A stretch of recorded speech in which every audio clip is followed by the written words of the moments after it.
Break news Vijayawada YSR colony సర్కిల్లో దారుణం చోటు చేసుకుంది.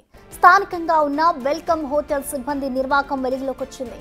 ఉప్మా దోశకు బదులు ప్లెయిన్ దోశ ఇచ్చారు. అయితే ప్రశ్నించిన కస్టమర్ అబ్దుల్ కరీం గొంతును చాకుతో కోసేశారు హోటల్ సిబ్బంది. దీంతో చికిత్స నిమిత్తం హుటాహుటిన ఆసుపత్రికి తరలించారు. సమయానికి ఆసుపత్రికి చేరుకోవడంతో అబ్దుల్ కరీం ప్రాణాలతో బయటపడ్డాడు.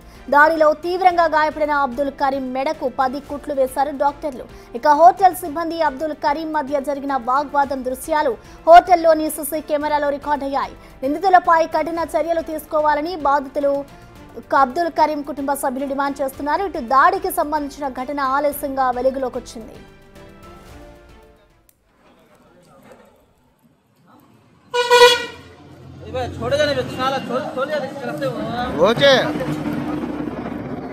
ఇదిగోండి టిఫిన్ తేడా కట్టాడనేసి అడిగితే గొంతు కోసాడు.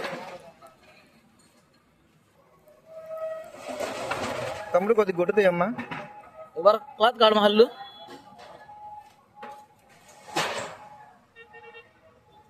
ఇది వీళ్ళు ఓనర్స్. కెమెరా నాది మా వాళ్ళది కాదు కదా, అది కెమెరా మీది కదా. అది ఇలాంటి స్టాఫ్ నా మీరు పెట్టుకునేది బ్లేడ్ బ్యాచ్లునా కోసాడు కదా. మాట మాట వస్తే ఏం చేస్తారు? ఏది ఏది కత్తితో పొడిచిన తర్వాత చెప్తారా? ప్రశ్నించిన మాత్రాన గొంతు కొయ్యడం ఏంటని బాధితులు ఆగ్రహం వ్యక్తం చేస్తున్నారు.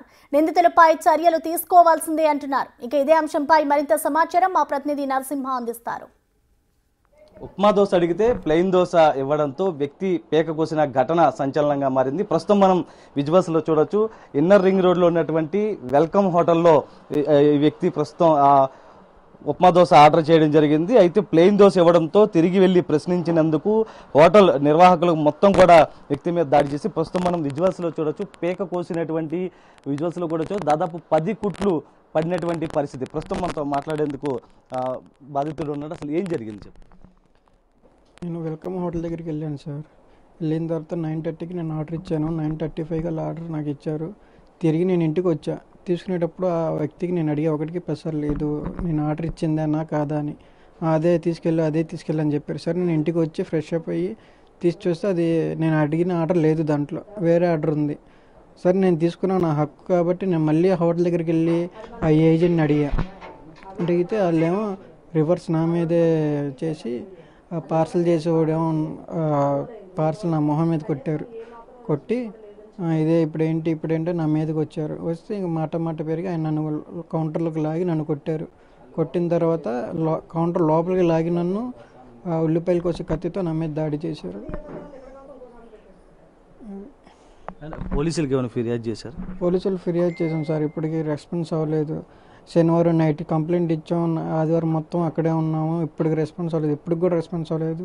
నిన్న నైట్ రమ్మన్నారు, నిన్న నైట్ 8ంటికి వెళ్ళాము, రేపు మార్నింగ్ రమ్మన్నారు. మళ్ళీ మార్నింగ్ కాల్ చేస్తేనేమో ఈవినింగ్ చూద్దాంలేండి అంటున్నారు. ఇప్పుడు దాకా నాకు రెస్పాన్స్ అవ్వలేదు. అంటే ఇంకా అక్కడ ఏమైనా ఇంకా మీ పట్ల మొత్తం పేక కోసేంత దాకా వచ్చిందంటే మొత్తం వాళ్ళంతా కూడా ఏకమైంది. దోశకు సంబంధించి ఇష్యూ నడిచిందా? దోశకు సంబంధించి ఇష్యూ నెక్స్ట్ తను జస్ట్ డ్రింక్ చేసి ఉంటారు ఆ పర్సన్. ఇంకోటి ఏంటంటే ఆ హోటల్కి మేనేజ్మెంట్ సరిగ్గా లేదు. హోటల్ వాళ్ళే ఆ వ్యక్తికి సపోర్ట్ చేసి బండి వేసుకు వెళ్ళిపో, నువ్వు ఇక్కడి నుంచి వెళ్ళిపోమని ఆ కౌంటర్ ఉన్న లేడీస్ అమ్మ చెప్పింది. బండి వేసుకు వెళ్ళిపో నువ్వు ఇక్కడి నుంచి అని చెప్పింది. కొంతమంది పేరెంట్స్ కూడా ప్రస్తుతం ఉన్నారు. అసలు మొత్తం చూస్తూ ఉన్న మొత్తం పోలీసులకి ఫిర్యాదు చేశారా? ఏం చెప్తూ ఉన్నారు? ఫిర్యాదు చేశారండి, కానీ ఎవ్వరు పట్టించుకోవట్లేదండి. నాకు ఒక్క పిల్లాడండి, నేను ఒక్క దెబ్బ కూడా వేయకుండా పెంచాను. నేను ఆడికి కనీసం వాడు రక్తం ముద్దయిపోయి ఉంటే ఎవ్వరు పట్టించుకుని ఆ ఎలక హోటల్ ముందు మూసేయాలండి.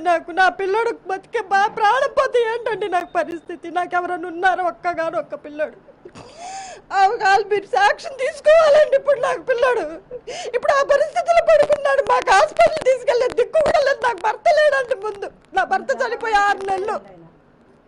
ఆడొక్కడే మాకు ముద్ద పెట్టేది. సంట పిల్లడు ఆడికి ఒక్క దోశ అడిగినందుకు ఇంత రాజ్యాంగం చేస్తారా? ఇవాళ మేమయ్యాం, రేపు ఇంకొకళ్ళు అవుతారు. హోటల్కి వెళ్ళి దోశ ఇద్దాడు ప్రాణం తీస్తారా? ఎవరైనా పోలీసులు ఏమన్నా వచ్చారమ్మా అసలు ఏమన్నా? వచ్చారండి, స్టేట్మెంట్ తీసుకొని వెళ్ళారు. కానీ అక్కడ గంటకోసారి మధ్యాహ్నం రండి, సాయంత్రం రండి అని 3 రోజులు మట్టి గడుపుతున్నారండి. ఆ పిల్లోడు కూర్చొని మాట్లాడే శక్తి కూడా ఆడ దగ్గర లేదు. ఇప్పుడు నేను హాస్పిటల్ తీసుకెళ్లాలంటే నా దగ్గర రూపాయి బిళ్ళ కూడా లేదు. ఇప్పుడు నా పరిస్థితి ఏంటో చెప్పండి. మీరు చెప్పండి అమ్మా. వాళ్ళు రెస్పెక్ట్ తీసుకోవాలి కదా. ఆ పిల్లోడు చిన్నప్పటి కాడి నుంచి చాలా ఎదుగా పెరిగారు. ఇప్పుడు వాళ్ళ కుటుంబానికి ఆధారం ఆ పిల్లోడే. అల్లరి చేసి వాడకట్లో వాళ్ళు ఎవరినైనా అడగండి. ఆ పిల్లోడు అల్లరి చిల్లరగా తిరిగేవాడు కాదు, ఏమీ కాదు. చంటి పిల్లడితో ఉన్నారు. వాళ్ళు భార్య బెదగోనండి ఎలాగొందో చూడండి, తన భార్య బిడ్డ ఎలాగొన్నారు. ఆ రోజు హోటల్ కాడికి వెళ్ళటం మాట వాస్తవమే. అట్టు తీసుకొచ్చి ఉల్లిపాయ లేదనని మీరు సీసీ కెమెరాలో కూడా చూడండి, చూసే న్యాయం చేయండి. ఎందుకంటే వాళ్ళ కుటుంబానికి ఆ బిడ్డ ఆధారం. ఇప్పుడు ఆ పిల్లడి పరిస్థితి బాగోలేదు అంటున్నారు. ఏమైపోతారని వీళ్ళందరూ ఆంధ్రజ్యోతి చుట్టుపక్కల మేమందరం కూడా మేము చూస్తున్నాం. మేము ఆ పిల్లని అందరిని ఎరిగినోళ్ళం కాబట్టి మేము చెప్తున్నామండి. అట్టుగురుండి వెళ్ళినందుకు అలా చేస్తే రౌడీ ముఠాన్ని నడుపుతున్నారా వాటిల్లోనూ? దాని గురించి మీరు కొద్దిగా చర్య తీసుకోండి. అంతకన్నా ఆ పిల్లలకి ఆ కుటుంబానికి న్యాయం జరిగేలా చేయండి, ఇంకొకరు చేయకోకుండా. ప్రస్తుతం ఏదైతే వ్యక్తికి సంబంధించినటువంటి ఆ భార్య పిల్లలతో పాటు ఉన్నారో ఇంటికి వచ్చిన తర్వాత దోశకి సంబంధించి చెప్పారు, దోశ తీసుకొస్తానని చెప్పి తర్వాత పేకొచ్చిన తర్వాత అసలు ఏం జరిగింది, ఏం చెప్పారు? అది రక్తంతో అలా ఉండిపోయారండి. ఆయనకి 4 ఫ్రెండ్స్ అందరూ అక్కడే ఉన్నారు. మరి ఆ రక్తంలో ఏంటో అసలు పొజిషన్ అసలైతే బాగాలేదు. అసలు ఆయనకి కత్తి ఇక్కడ పడితే ఇంకా మాకెవరు చూసుకుంటారు? నా చిన్న పిల్లోడు, మమ్మల్ని ఎవరు పోషిస్తారండి?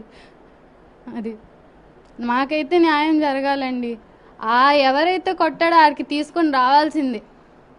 అది మాకు ఎలాగైనా న్యాయం జరిగేటట్టు చూడండి. అయితే వీళ్ళంతా కోరుతుంది కూడా ఒకటి, ఏదైతే హోటల్ నిర్వాహకుల పైన కేసులు పెట్టాలి, అరెస్టు చేయాలంటే కూడా డిమాండ్ చేస్తున్నటువంటి పరిస్థితి కనిపిస్తుంది. సుబ్రహ్మణ్యంతో నరసింహ, బిగ్ టీవీ, విజయవాడ.